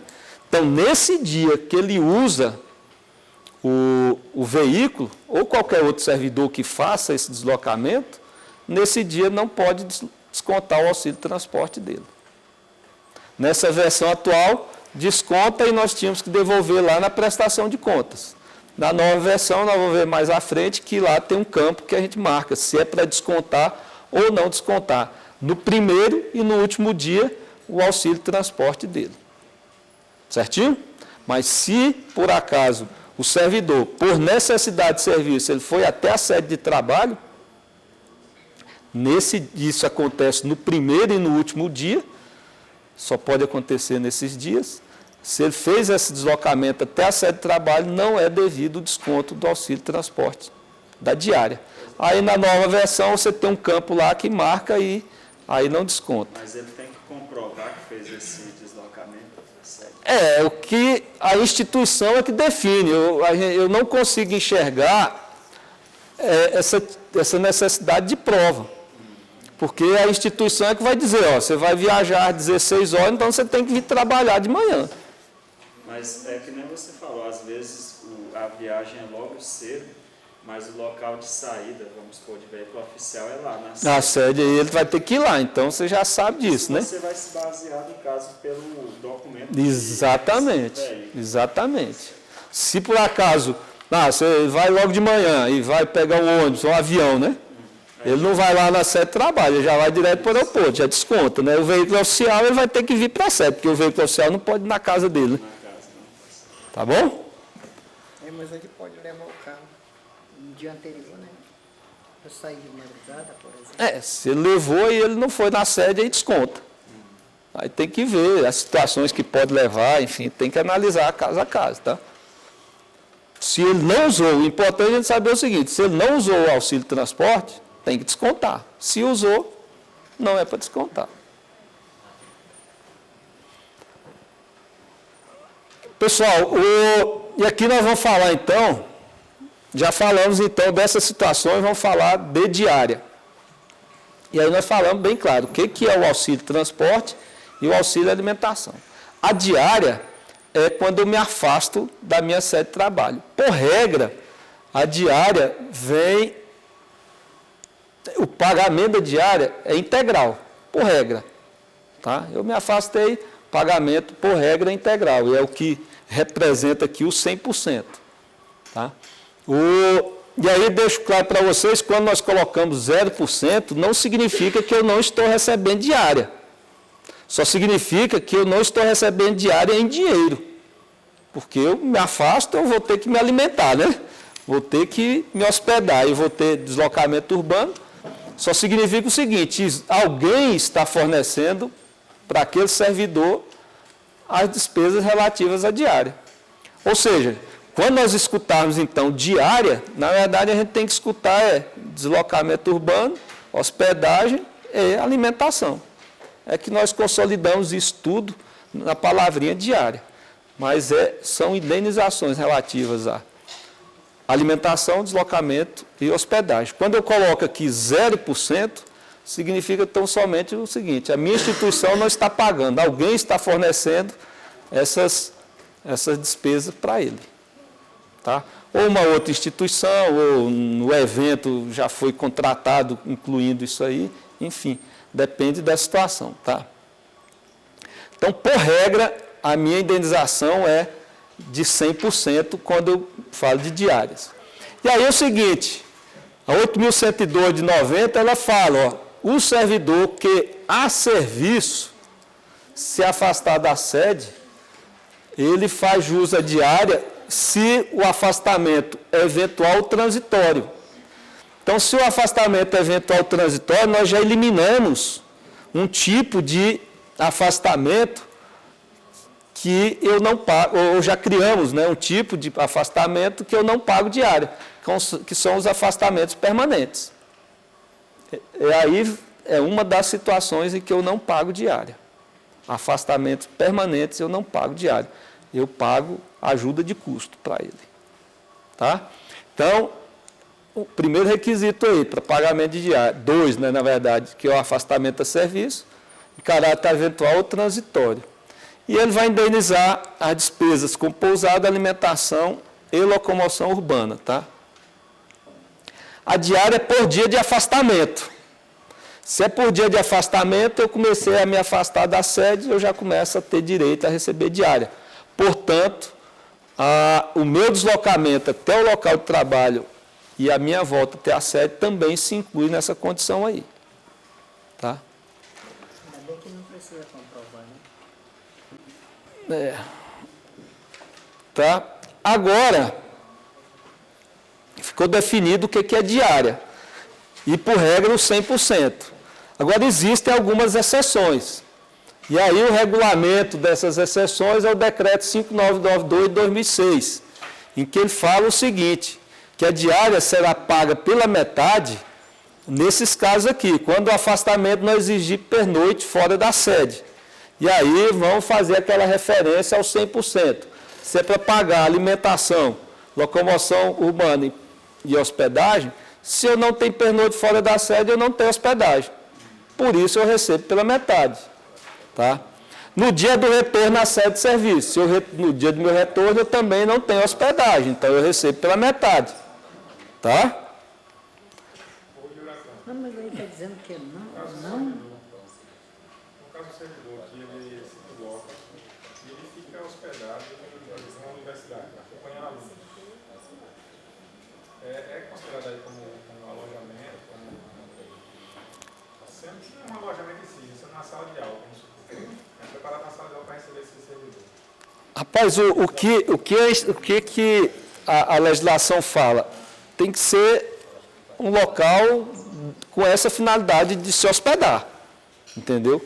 Eu não imagino assim como que seja, né? Se é aquela sala que você joga o colchão ali, eu imagino que não seja um local de hospedagem, tá? E a opção do servidor, Entendeu? Na verdade, ele receberia os 100%, se quisesse dormir lá é problema dele. Entendeu? Diferente, por exemplo, que da ESAF, né? Aqui você tem um alojamento, né? Você tem um alojamento e que a pessoa vai lá, tá? Nem todo mundo vai querer ficar lá naquele alojamento. Tem que ser assim, um local com essa finalidade, não é com outra finalidade não, tá? Porque no momento que você falar para ele que vai pagar só meia diária, ele não, então eu quero ainda. Isso, exatamente. É a mesma coisa de você, por exemplo, muita gente confunde, né? A pessoa está dentro do avião ou dentro do ônibus, né?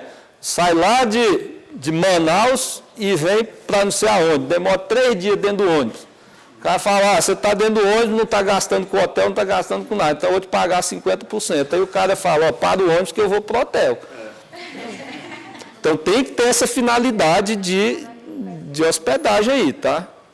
Se não é o caso, aí ele não é 100% para ele. Mesmo que ele resolva ficar lá, mas é problema dele. é como um caso, não, o pessoal tem parente, aí eu vou dizer, não, vou pagar 50%. Porque vai na casa do tio dele, né? Sabe, você não lá compra as coisas tudinho, e Isso. paga. Então tem que ter essa finalidade, a mesma coisa do avião, né?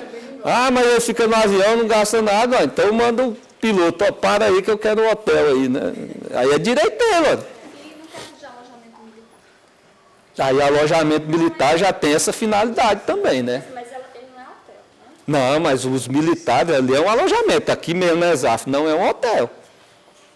Na ENAP não é hotel, mas é um alojamento, a instituição ESAF, né? Falou, eu tenho um alojamento, você entra lá, tem uma cama, tem tudo direitinho para você se hospedar. Tem essa finalidade. Mas tem que pagar. Não, tudo bem. Não, tudo bem, você recebe 100%, mas tem alguns lugares, o pessoal do Ministério da Fazenda, quando vem para cá, eles não recebem 50%, porque fica num local com essa finalidade. Na verdade, quando ele fala, a gente fala hotel assim, é porque a gente está dizendo com relação nós citamos hotel, né? Mas citamos também ESAF, mas se for para ficar hospedado no alojamento, né? Militar, por exemplo, você não receberia, porque esse alojamento tem essa finalidade. Isso.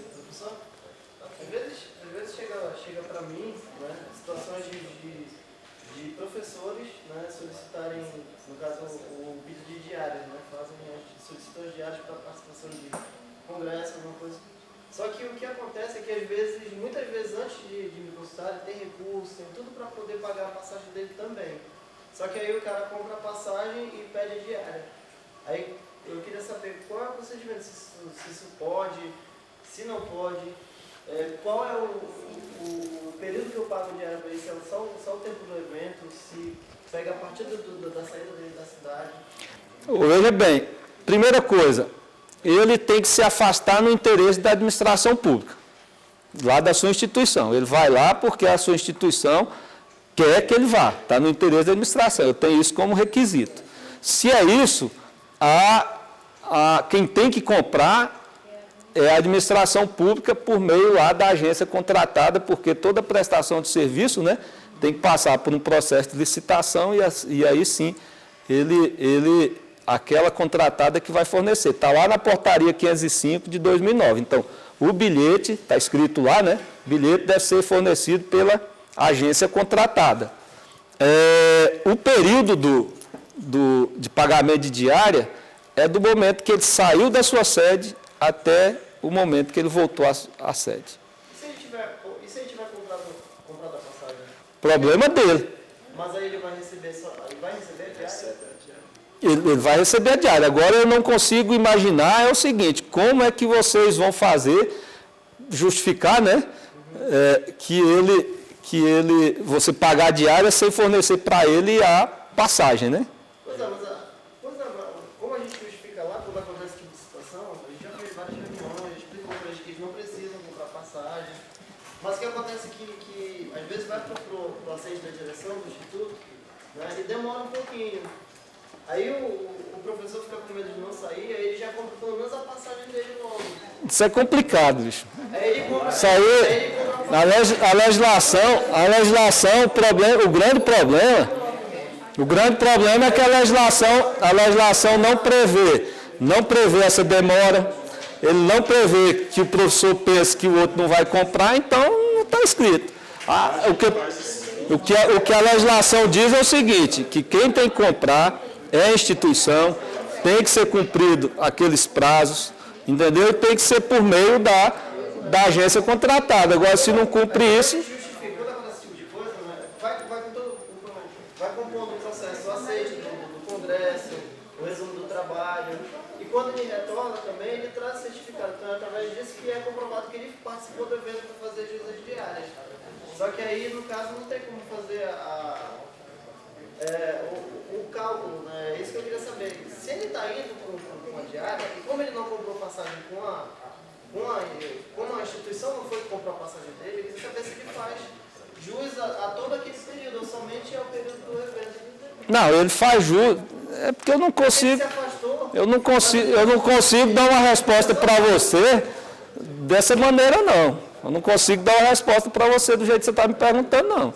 Eu consigo dar a resposta o seguinte, ele se afastou no interesse da administração pública, entendeu? Ele faz jus a receber diária a partir do momento que a administração pública determinou que ele tem que sair até o dia que ela determinou que ele tem que voltar.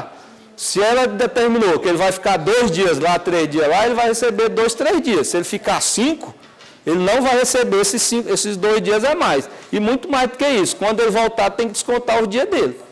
Porque ele devia estar trabalhando e não trabalhou. Esse é o que a legislação fala. E a passagem que ele comprou? A passagem que ele comprou, de novo, a legislação diz, quem tem que fornecer a passagem é a agência contratada. Se ele comprou do bolso dele, não foi a agência contratada, aí a legislação não diz. Quem tem que decidir, então, é lá o ordenador de despesa, alguém lá decidir. Esse caso dele, E assumir essa responsabilidade por decidir também. esse caso dele já ocorreu lá. A gente faz o seguinte, na hora de cadastrar o roteiro... Pessoal, silêncio aí, por favor. Na hora de cadastrar o roteiro, tem aquele campo lá que você desmarca a passagem. Aí ela já não vai para a agência. Você informa que é aéreo, né? Mas desmarca lá a passagem, não vai para a agência.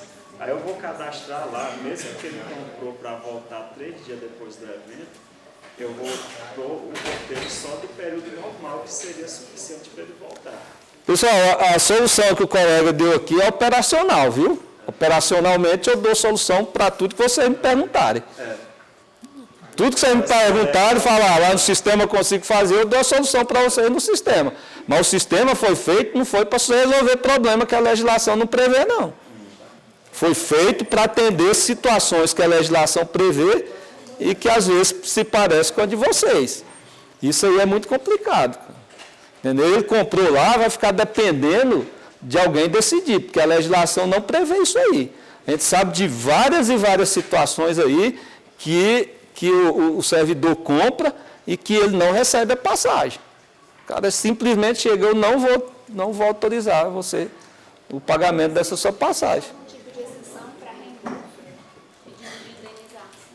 Existe alguma exceção, sim, aquelas situações autorizadas que a administração não consegue fornecer. Imagina o seguinte, eu não tenho contrato com uma agência rodoviária. Aí eu posso ir lá e fazer isso. Vamos imaginar o seguinte, a pessoa está lá no lugar aí, precisa ficar mais um dia lá e não consegue falar na agência de viagem, porque não encontra alguém para fazer esse trabalho na agência de viagem, pergunta, vem cá, não tem jeito, eu vou ter que ficar mais um dia aqui, porque senão eu não consigo terminar o trabalho. Posso ficar? Pode, então eu vou remarcar. Aí alguém aqui já autorizou. Porque a legislação diz o seguinte, qualquer alteração de data, horário, não sei o quê, quando não autorizada, é por responsabilidade do servidor. Tá? O servidor que abre mão do bilhete de retorno, ficaria quase sem possibilidade de comprovar que ele ficou lá pelo período mesmo do evento, né? Sim. No caso... Aí também a legislação não vê. A legislação não diz. Alguém tem que falar, eu preciso de tais e tais documentos, e aí nós vamos falar disso lá na prestação de contas. Mas precisa de tais e tais documentos para aprovar essa prestação de contas. Ou se eu não aprovar a prestação de contas, ele devolve diário e devolve passagem. Vamos? Se foi emitido pela agência, a agência ela tem, comprovando que ele houve um voo e que ele foi. Que ele foi, mas não tem que ele ficou lá até o final do... Não, e o retorno? Ele não voltou, é o que ela está dizendo. Não entregou, né? Não retornou naquele dia. por não receber a passagem de volta. Então tem que ter cuidado aí. Pessoal, essas situações a legislação não prevê, viu? E o que ela prevê, ela diz o seguinte, se ele alterar, quando não autorizado, é tudo por responsabilidade dele. O meu motorista foi para um evento pela manhã. Retornou pela manhã, paguei minha viagem. À tarde, fiz outra viagem para ele. Retorno no mesmo dia. Outra meia diária. Então, tem caso, no caso, lá que o retorno se deu, ele recebeu a minha diária do retorno. À noite, à tarde, foi para outra viagem, já recebeu mais um. Eu poderia receber 1,5. Sim. Quando ela disse que é por dia, Pois é, por isso que nós falamos, que é por dia de afastamento, mas não significa o dia aí, significa que você vai receber naquele dia, mas por isso nós falamos, que é indenizar alimentação, locomoção urbana e hospedagem. Essa que é a finalidade da diária, é isso aí. Se ele foi lá de manhã para um local, ele recebeu imediato porque não tinha pernoite e teve que se alimentar e fazer deslocamento urbano. Se ele foi para um outro, ele teve de novo que se alimentar, deslocamento urbano e agora teve hospedagem, nesse outro lugar ele vai ter que receber um inteiro. Então a diária a gente tem que pensar que é por dia, mas eu posso receber em valor mais que o correspondente a uma. Se isso acontecer, mas eu não quero pagar, então você faz um deslocamento só para ele todinho. Você fala para ele ir lá e depois voltar e depois ele recebe só uma diária. Tá? Mas se são afastamentos diferentes, ele tem direito a receber separado. Isso. Até nessa cartilha da CGU tem um exemplo desse que ele recebe 1,5. Tá? Pessoal, então, vocês entenderam, a regra é receber a diária de 100% e, em algumas exceções, você recebe pela metade. Eu recebo pela metade quando? Quando uma dessas indenizações previstas pela diária, elas são supridas pela administração pública. Elas devem ser supridas pela administração pública. Tá? E aí sim eu recebo pela metade. Tá? E tem aqui no item quando para compor a equipe de apoio às viagens da presidência ou do vice-presidência da República. Aí eu recebo, no Brasil, né, eu recebo sempre pela metade. Qual a vantagem desse pessoal aí? Que ele recebe a metade de cargo de natureza especial. A diária é meia diária mais diária de cargo de natureza especial. Com relação ao percentual de diária, todos entenderam? Tranquilo? Regra 100, se a administração suprir de alguma forma, e aí tem que suprir dentro da finalidade de cada um, não pode, como o nosso colega falou, né, ficar na sala de aula, né, porque ali não é o ambiente, é a mesma coisa, se ele está dentro do avião também não é hotel, então não tem como, aí por isso eu pagar 50%. E não tem nada daquela limitação de quantidade de diárias, tinha comentado que o militar é 90. Isso. O restante não tem limite. O servidor civil não tem essa limitação escrita, não. Agora você tem que ter cuidado, porque dependendo alguns órgãos aí, aliás, alguns órgãos não, algumas auditorias que nós vimos, eles dizem o seguinte: por que você sabe que ele vai ficar 1 ano lá, 2 anos? Por que você já não remove o servidor? Não é mais em conta? Mas aí já cai em questão de... Aí eles usam outros recursos da razoabilidade, economicidade, aqueles princípios que nós falamos lá, né? Moralidade, né? Moralidade, né? Aí eles usam esses recursos aí para dizer, você devia ter, era removido essa pessoa aí. Mas não tem nada escrito assim, 20 diários, 30 diários, escrito especificamente não. E tem alguns casos assim complicados. Tinha um caso aí, eu acho que não lembro o órgão não.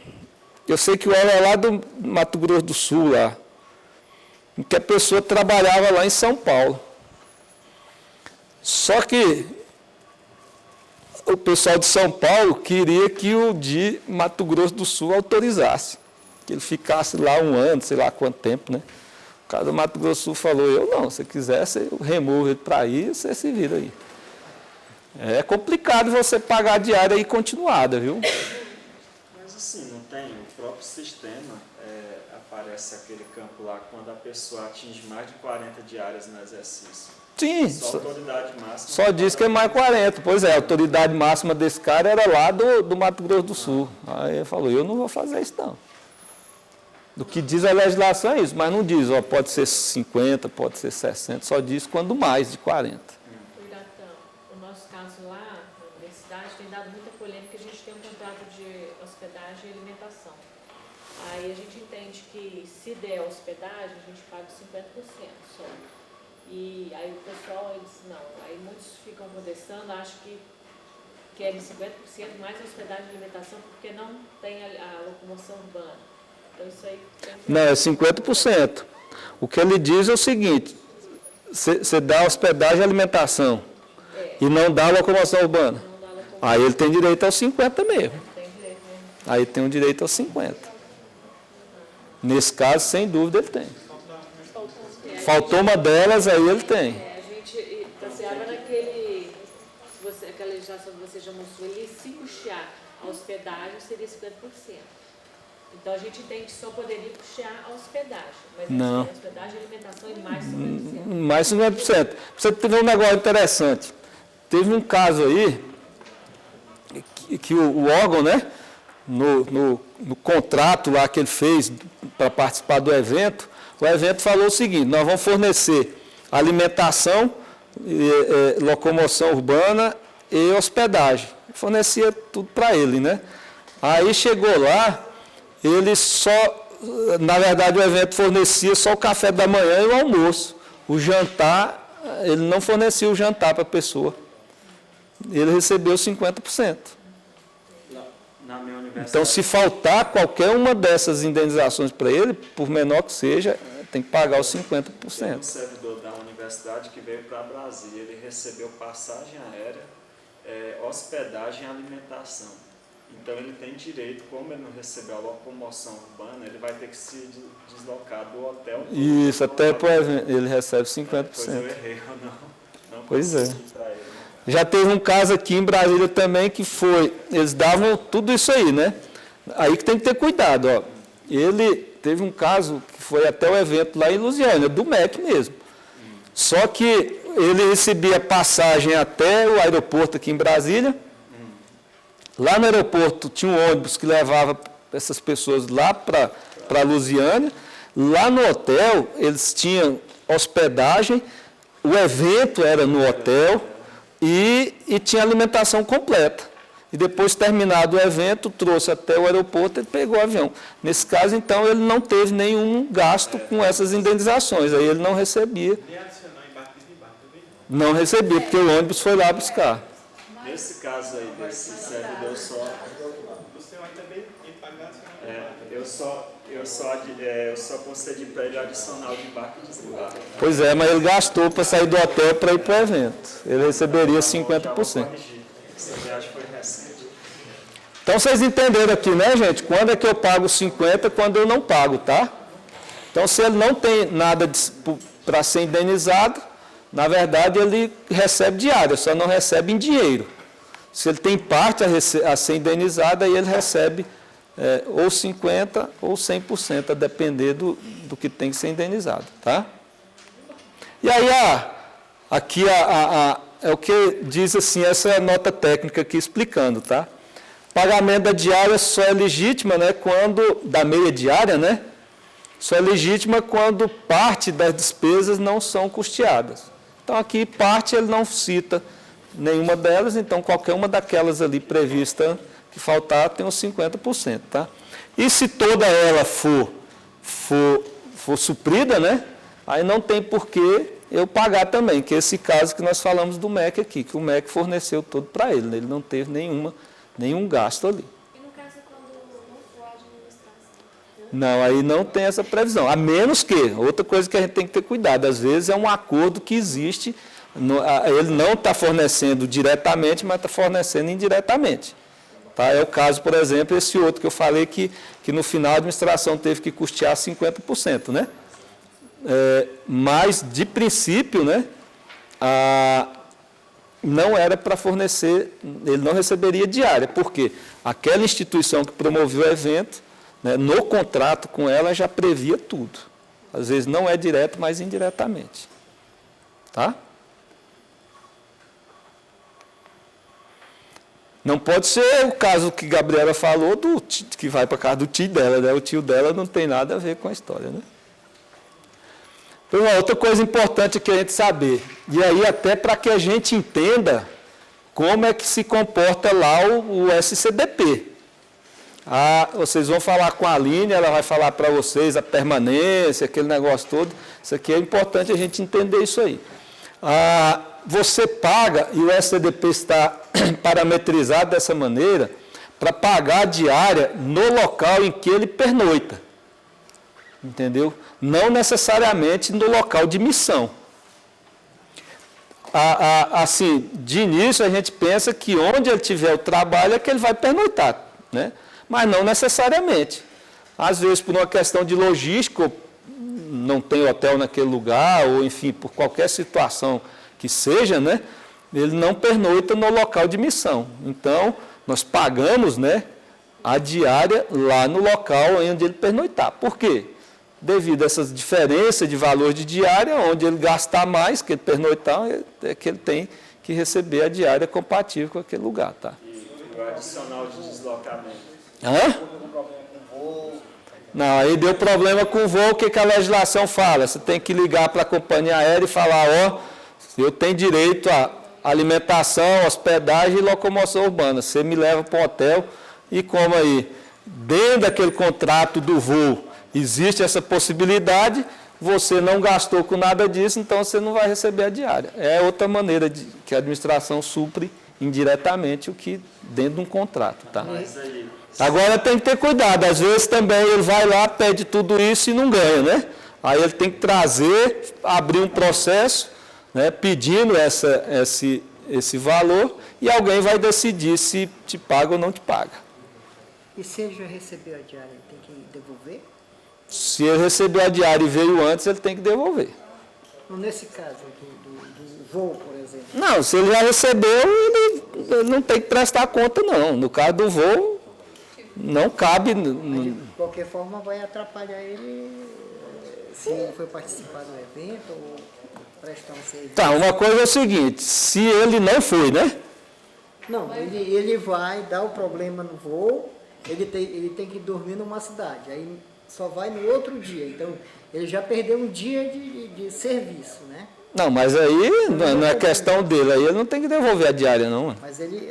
Se ele já foi, se ele já afastou, se ele já se afastou, ele tem direito à diária. Pois é, mas aí a companhia bancou tudo.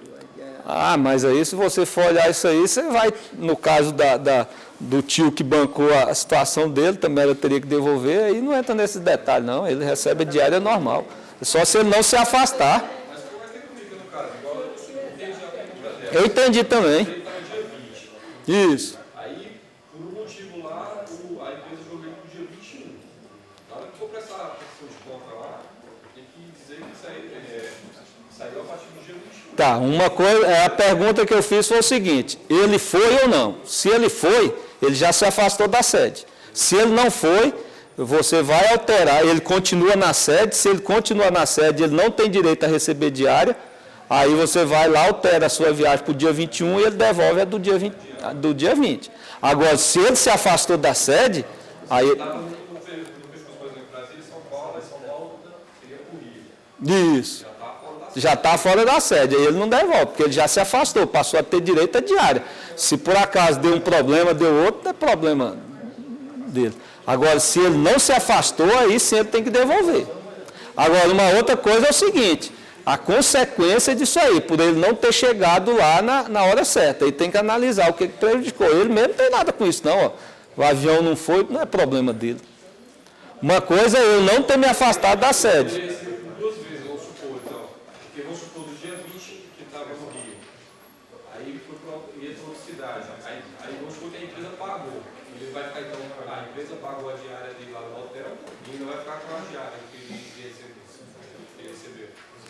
Ele vai ficar com a diária, porque é o seguinte, se a gente começar a analisar todas essas situações específicas, você não vai pagar quase nada, né? Porque aí você vai ter que olhar, não, ele não paga, não recebe não, porque ele ficou o dia todo sem comer. Mas eu pensei que isso interferia na prestação de conta. Não, aí vai interferir se mudar o período da viagem, né?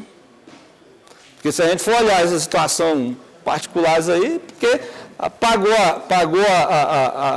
a diária para ele, o que interessa é o resultado do trabalho, né? O que tem ali, se a gente for olhar, tem muitas situações em que teria que pagar pela metade porque o cara só almoça, né? Tem que pegar... então, tem gente nem almoça, nem janta, né? Então aí fica complicado. A legislação não vê esses detalhezinhos não, e se for começar a olhar isso aí, nós vamos ter que botar 200 mil fiscais aí para poder... Tá, então aqui é o seguinte, o SCDP então paga a diária do local de de pernoite, tá? Por quê? Ali é onde ele gasta e, portanto, ele vai receber naquela localidade. Tem que ter cuidado assim. Esses locais aí que tem aeroporto, né? Guarulhos, São Paulo, né?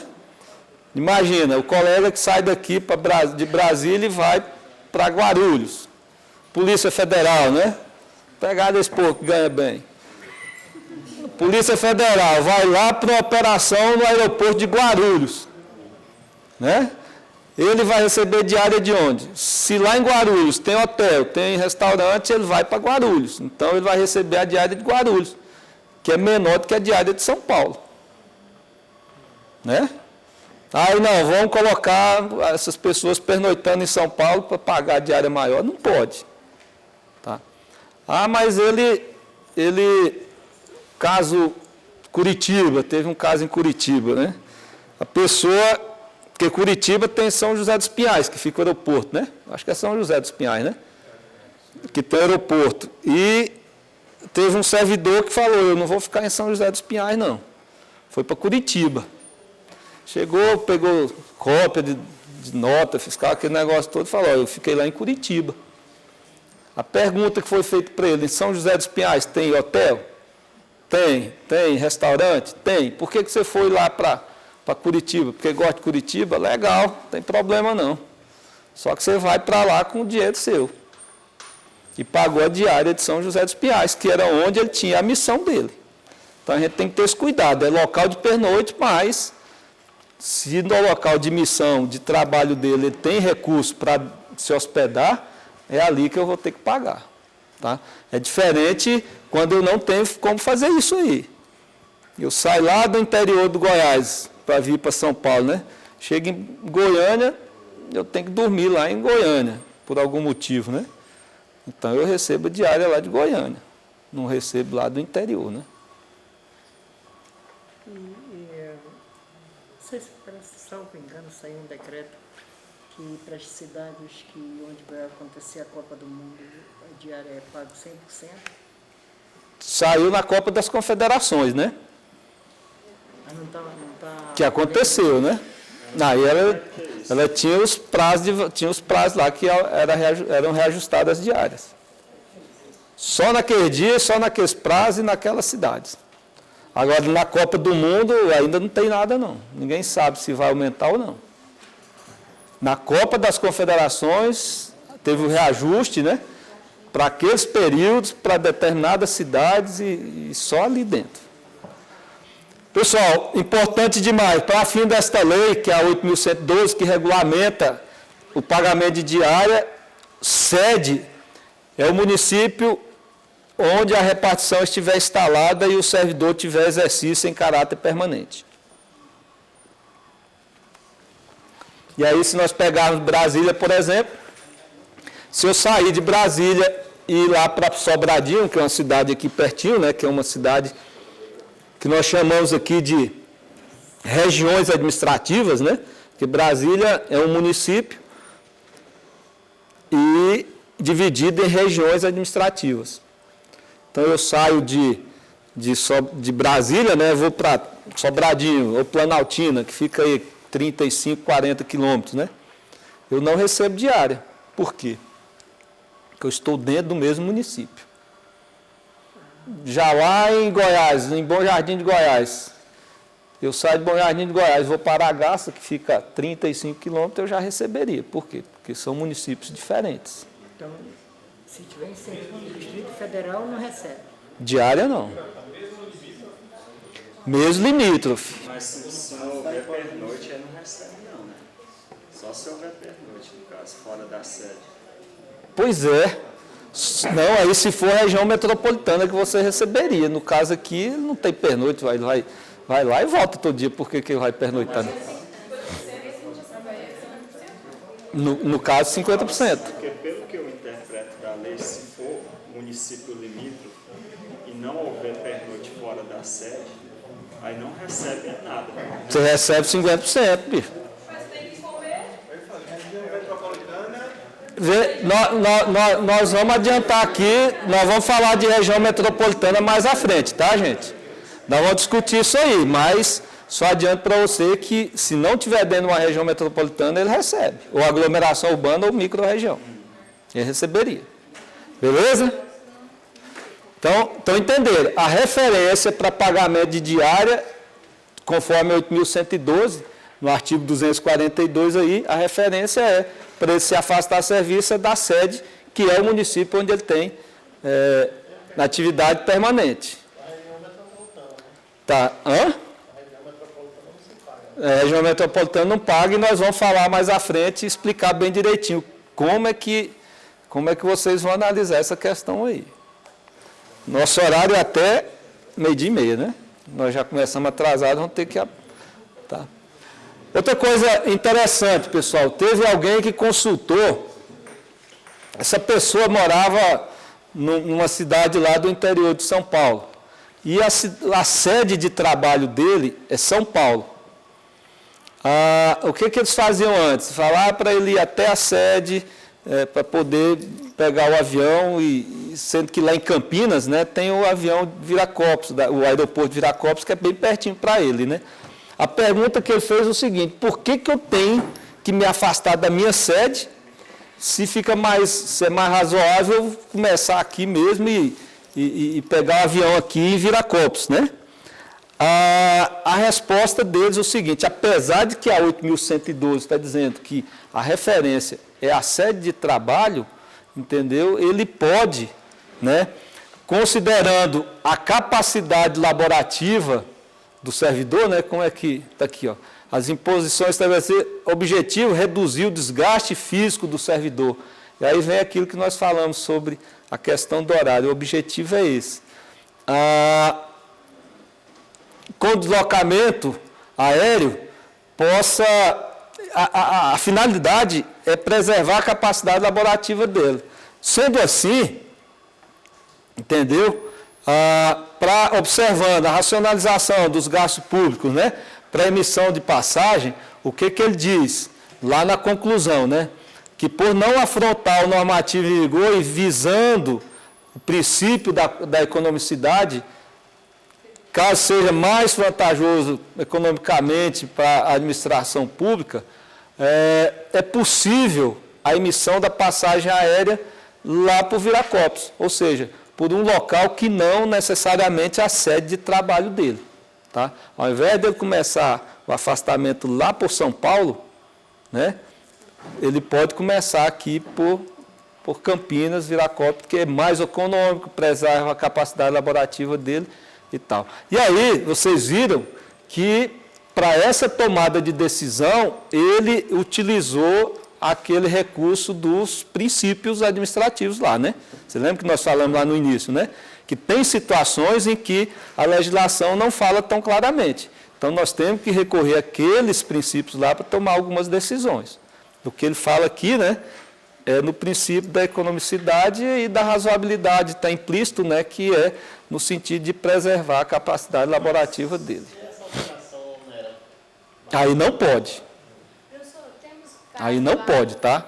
Se não é vantajoso, né, para a administração pública, aí você não faz.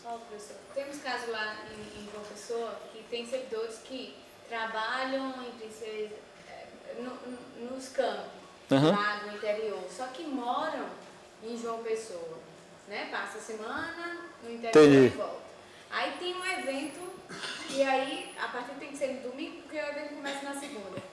Aí eu emito passagem por João Pessoa. Sim, é o que ele está falando aqui. Mas os campos do interior querem que o servidor vá para lá, para ele voltar para... Mostra isso aqui para eles. Porque, na verdade, ó, agora é o seguinte, lá é só o campus ali do interior que faz isso, né? Teve um caso que a pessoa estava lá no Rio de Janeiro, tinha que vir aqui para Brasília e ele é lá de Rondônia, lá de Porto Velho. Pois o ordenador de despesa falou para o cara ir lá em Rondônia e depois ir para cá. E às vezes tem campo que nem tem aeroporto. A partir realmente tem que ser difícil. Entendeu? Não, mas quando não tem aeroporto é outra coisa. Entendeu? Tem que fazer isso. Aí vamos olhar na literalidade da lei, né? Ele fez errado? Não fez. Está aqui. Foi razoável? Não foi. Foi econômico? Não foi. Então, hoje já existem, né, esses recursos, né, e aí é uma nova forma também das pessoas olharem a administração pública, né, mas baseado em resultados, em racionalização, né, tem que ter o cuidado para daí não ferir o que a legislação determina. Tá? O caso que você falou, se fica mais caro para a administração pública, eu nem vou fazer isso. No caso que ele citou de não ter aeroporto, aí eu tenho que pagar da minha sede com veículo oficial ou rodoviário até chegar no aeroporto e daí para frente eu vou. Na verdade, você não está fugindo da legalidade, né? Você não está fugindo da legalidade porque é uma outra... A motivação e outra coisa, é um outro tempo, né? A legislação já precisava avançar mais um pouquinho, né? E não avançou ainda, né? Por isso que você tem esses recursos aí. Quando você cria aquelas leis lá que regulamenta o processo administrativo, é mais nesse sentido, né? De tornar a coisa mais racional e fazendo isso você não fere a legislação. Porque a legislação, o que ela quer? Ela quer que atinja a finalidade, tem que ter uma motivação e o interesse público. Quando foi criada a 8.112, lá em 90, a finalidade era essa também, né? Só que hoje já não é a mesma realidade, né? E por isso que precisa dessas questões aí. Agora, é muito cuidado, viu, gente? Quando fugir do que é explicitamente definido, a gente tem que ter um respaldo bem tranquilo, assim, consistente, né, desses princípios aí para poder fazer. Natan, seria o caso também de propor ter duas missões, uma seguida da outra, por exemplo, o retorno dele à sede seria mais caro do que o que terminou hoje, a outra começa amanhã. Sim. Ele de uma cidade direto para outra. Isso, e só justificar. Ou até, por exemplo, não é razoável, não é econômico, não é nada disso. É outro exemplo, ele vai ficar lá, só que terminou o evento na sexta-feira e segunda-feira começa outro, né? Ele fica final de semana, que seja no Rio de Janeiro, né? Só que fica mais barato, fica mais razoável, mais econômico, pagar a diária para ele, né? Ficar lá sábado e domingo do que gastar e tudo, né? Tem que ter isso muito claro na hora, quando da justificativa, né? Lá na minha universidade tem um caso engraçado, porque tem muito essa questão de pessoas terem exercício no interior e morar na capital. Ou seja, para ele exercer a atividade dele, ele não tem direito à viagem. Aí, às vezes, ele vai participar de uma reunião lá e ele quer receber. Nesse caso, poderia conceder a diária ou não? Rapaz, é o seguinte, vamos entender isso aí. Ele tem exercício numa cidade do interior e mora na capital. Aí tem uma reunião na capital. Não, no interior. Não, aí ele não recebe, não. Não, se for na capital, ele receberia. Ué, mas se é o lugar, a cidade que ele mora, ele teria... Pois é, tem uma legislação, eu vou mostrar para vocês, está escrito ali que ele recebe. Ele não recebe lá no interior. Onde é o local, de exercício dele. Eu pensei que no local de moradia, eu pensei que não recebia. Recebe porque é o que a Gabriela citou, porque lá ele tem gasto do mesmo jeito, né? Ele não recebe na sede, né? Ele não recebe lá na cidade do interior, mas ali... Não, na cidade do interior onde ele mora, ele recebe? Não recebe. Não recebe. Agora, na sede, onde ele tem... Não, na sede eu não sei, lá onde ele mora, ele recebe. Pois é, mas é estranho ele receber onde ele mora, porque lá vai... Mas a legislação diz que paga, né? E ele continua com gasto do mesmo jeito, né? Porque aquele dia que ele está lá, ele continua pagando energia, continua pagando IPTU, continua pagando IPVA, continua pagando tudo, alimentação. Aí você fala, eu não vou pagar, aí você vai e paga para outro, né? Acho que eu vou deixar isso quieto. Pessoal, até aqui tranquilo? Ainda mais na hora do almoço, né? Tem avaliação? Faz à tarde, só uma.